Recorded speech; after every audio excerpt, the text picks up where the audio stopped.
ঘটনার পর আমার বাইকে সাংবাদিক সম্মেলন করেছেন আপনার প্রেস ক্লাবে, প্রেস ক্লাবে গিয়ে আমাদের সমস্ত পরিবারকে নিয়ে উনি একদম সাংবাদিক সম্মেলন করেছেন।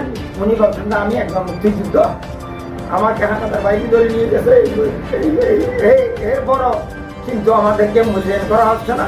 আসসালামু আলাইকুম প্রিয় দর্শক, চিটাগং ডেইলি নিউজ 24 টিভির সাথে থাকার জন্য সবাইকে আমন্ত্রণ জানাচ্ছি। আর আপনাদের সাথে আছে আমি তাহিরুদ্দিন আমির। প্রিয় দর্শক, এই মুহূর্তে আমি আছি চট্টগ্রাম জেলার ফটিকছড়ি উপজেলার ভূসপুর থানার অন্তর্গত কাজিরহাট বাজারে। আমার পাশে যাকে দেখছেন তিনি সাবেক দুইবারের ভূসপুর 4 নম্বর ইউনিয়নের টানা দুইবারের নির্বাচিত চেয়ারম্যান ছিলেন, যার নাম শফিউল আলম নুরি। সম্প্রতি 2013 সালের 11 এপ্রিল আওয়ামী লীগের সমাবেশে হামলার যে অভিযোগ উঠেছে, এখানে হাজার হাজার এলাকাবাসীকে 60টি মামলার আসামি করেছে, ক্ষত বিক্ষত হয়েছে শত শত পরিবার। অনেকে দুনিয়ার মায়া ত্যাগ করে পরপারে পাড়ি জমিয়েছেন। যেমন আজকেও একজন বীর মুক্তিযোদ্ধার আপন সহোদর ছোট ভাই এই মামলারই আসামি। তিনি অল্প কিছুক্ষণ আগে তার নামাজে জানাজা সম্পূর্ণ হয়েছে। তো আমরা জানতে চাইব 2013 সালের 11 এপ্রিল সেদিন কি ঘটেছিল, কেন যিনি ঘটনাস্থল থেকে ছিল না এবং তৎকালীন নির্বাচিত চেয়ারম্যান ছিলেন এবং তিনি খাবার বাড়িতে ছিলেন ঘটনাস্থল থেকে 11 কিলোমিটার দূরে, কেন তাকে আসামি করা হলো এবং তার উপরে কেন এত আক্রোশ। জনাব শফিউল আলম নুরি সাহেব, আসসালামু আলাইকুম, কেমন আছেন আপনি? আলহামদুলিল্লাহ, আলহামদুলিল্লাহ, ভালো আছি। অনেক ব্যস্ত সময় কাটান, আপনাকে আমরা জানতে চাইবো 2013 সালে সম্প্রতি 11 এপ্রিল যে ঘটনা ঘটেছে, আপনি কি কয়টি মামলা দেওয়া হয়েছে, কেন বা আসামি করা হয়েছিল, সেদিন কি হয়েছিল? আমি সর্বপ্রথম 24 টিভিকে আন্তরিক মোবারকবাদ ধন্যবাদ জানাচ্ছি। এই প্রত্যন্ত অঞ্চলে এসে আমাদের ভূসপুরের এই এলাকার 2013 সালের যে ঘটনা হয়েছিল, মর্মান্তিক ঘটনা, এই ঘটনার বিস্তারিত এবং ঘটনার ব্যাপারে আপনার আসি তদন্তের জন্য যে আসছেন, এই জন্য আন্তরিকভাবে ধন্যবাদ জানাচ্ছি 24 টিভিকে। ওই দিন ছিল 2013 সালের 11 এপ্রিল বৃহস্পতিবার। ওই দিন আমি কিন্তু আমার ইউনিয়নের দায়িত্ব দিচ্ছি। আমি তো যেহেতু বুধবারে আমরা ইউনিয়ন পরিষদের কার্যক্রম আমাদের চলে, যে কোনো কাজ, বৃহস্পতিবার ছিল যে ছুটির দিন, ওই দিন আমি ছিলাম না। আমি ছিলাম যে আমার খামার বাড়ির আমার ঘটনাস্থল থেকে 6-7 কিলোমিটার পশ্চিমে। হ্যাঁ, এরপরে আমি যখন শুনতে পারতেছি যে এখানে গন্ডগোল হচ্ছে, তখন ইউনো মহোদয় আমাকে টেলিফোন করছেন। আমি ইউনো মহোদয়কে বললাম যে এখন তো আমি তো ঘটনাস্থল থেকে বাজার থেকে অনেক দূর, এখন এই কী হচ্ছে না হচ্ছে এটা আমি জানি না। কিন্তু এর বড় ইউনো মহোদয় বলছেন যে যেহেতু এইটা আপনার ইউনিয়ন, যে আপনি ওই ঘটনা কি হয়েছে না হয়েছে এটা বড় বিষয় নয়, ওইখানে ঘটনাস্থলে গিয়ে আপনি শান্তি রক্ষা করা আপনার দায়িত্ব কর্তব্য। সেই হিসাবে আমি আসি, যা শুনলাম আওয়ামী লীগের 2 প্রতিদ্বন্দ্বী প্রার্থী, একজন আমাদের সম্মানিত বিগত সংসদ সদস্য, 2-3বারের সংসদ সদস্য নজিবুল হোসেন মাইজভান্ডারী এবং আরেকজন চেয়ারম্যান ইসলাম, দুজনের মনোনয়ন নিয়ে তারা শোডাউন করার জন্যে ওই দিন চেয়ারম্যান নেতৃত্বে কয়েকশো মোটরসাইকেল এবং কিছু পিকআপ নিয়ে শোডাউন করতে আসে। ওদের মধ্যে যখন বাকবিতণ্ড হয়, ওদের মধ্যে যখন বাড়াবাড়ি ঝগড়াঝাটি শুরু হয়, তখন এই কাজিরহাট বাজারের বিভিন্ন দিকে যখন সংঘর্ষ ছড়িয়ে পড়ে, তখন কিছু কাজিরহাট বাজারে কিছু লোকজন ওইখানে আসি ঘটনা দেখার জন্য। আসার পর ওইখানে খেবা খাড়া 3 জনকে ওইখানে ঘটনাস্থলে মেরে ফেলেছে। এরপরে আমাদেরকে একদম এইখানে প্রায় 2 থেকে 2500-3000 লোকদেরকে আসামি করে, এইখানে স্থানীয় এবং আমাকে সহ 1 নম্বর আসামি করে ওরা মামলা করে। আমাকে 1 নম্বর যেহেতু আসামি, সেই হিসাবে আমি ঘটনাস্থল থেকে ওই দিন একটা ইউনো মহোদয় বলছেন যে থানাতে আসেন। আমি থানাতে যাওয়ার পর ওইখানে আমাকে গ্রেপ্তার দেখাইছে। আমি ওই গ্রেপ্তারে 26 মাস জেলে ছিলাম। আর আমার ওদের পরিকল্পনা মনে হয়েছিল যে এটা যারা লোকের মুখোমুখি শুনতেছি, মুখে বলতে আছে যে দীর্ঘদিন যেহেতু আমি 2003 সাল থেকে প্রথমে 5.5 বছর চেয়ারম্যান ছিলাম, আবার 2011 সালে চেয়ারম্যান হয়েছি। আমার কোনো নিজের এক টাকাও খরচ করি নেই, জনগণের পয়সা দিয়ে আমি চেয়ারম্যান হয়েছি। আমার যে করে হোক ওরা যে কোনো একটা অঘটন ঘটিয়ে আমার চেয়ারম্যানিটা কেড়ে নেওয়ার জন্য পরিকল্পিতভাবে এই ঘটনাটা এখানে ঘটিয়ে আমাকে দীর্ঘ 26 মাস জেলে থাকার পর আমার পারিবারিকভাবে আমি অনেক ক্ষতিগ্রস্ত হয়েছি এবং আর্থিকভাবে ক্ষতিগ্রস্ত হয়েছি। বলতে গেলে আমি সর্বস্ব, কিন্তু আমি একজন পরিবারের দন্নত পরিবারের ছেলে হয়েও এখন আমি মানবতার জীবনযাপন করতে হচ্ছে। না, আমি এর প্রশ্ন উঠেছে গ্রামবাসীর সাথে কেন সংঘর্ষ হয়েছে? আপনাদের পক্ষ থেকে অভিযোগ করা হয়েছে মসজিদ এলাকায় হামলা হয়েছে।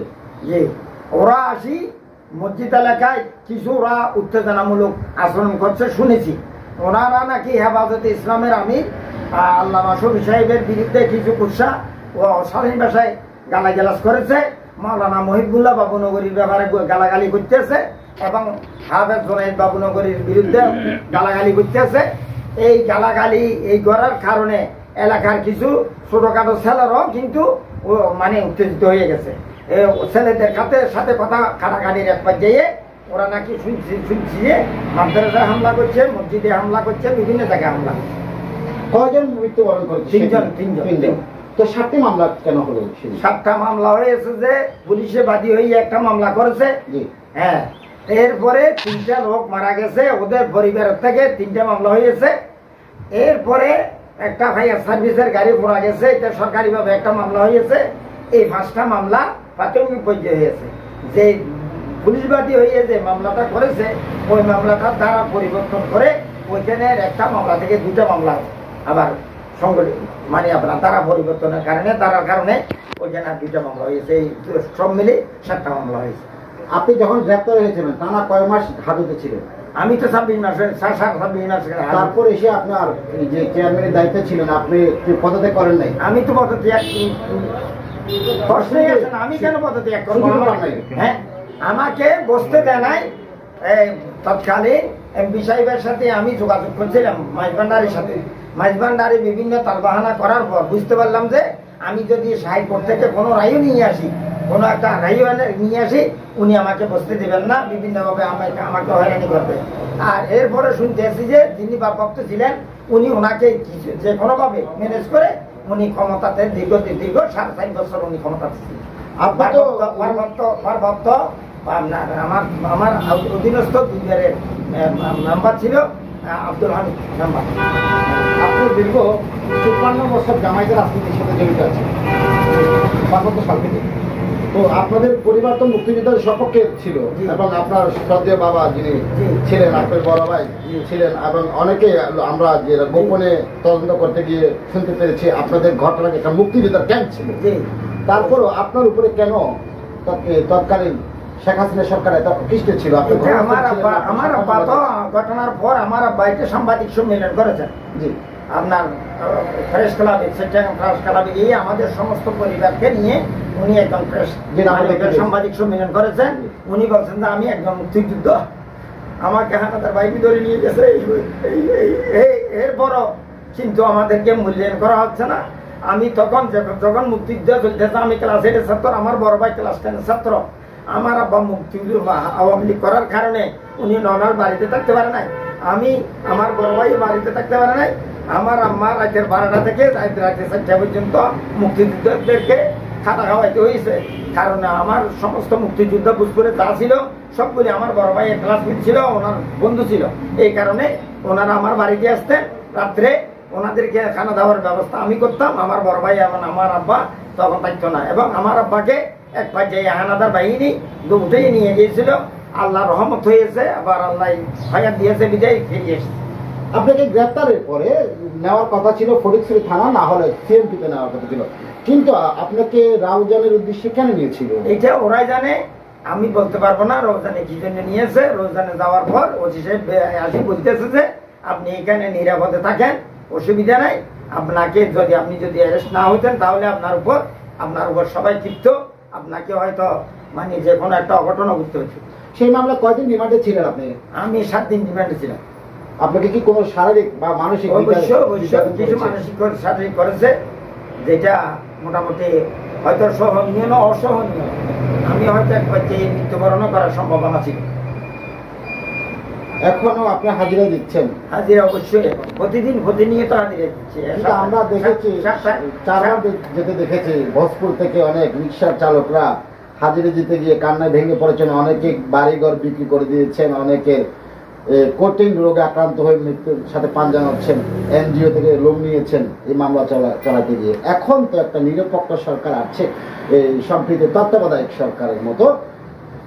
আপনারা এই সরকারের কাছে কি চাচ্ছেন? আমরা এই সরকারের কাছে আছি, যেহেতু আমরা এইখানে পথে এইটা যেহেতু একটা আলোচিত ঘটনা হলেও এইখানে যাদেরকে এখানে জড়িত করা হয়েছে, এইখানে আমার মনে হয় ওই ঘটনার সাথে কেউ সংশ্লিষ্ট ছিল না, সবাই নিরপরাধ মানুষ।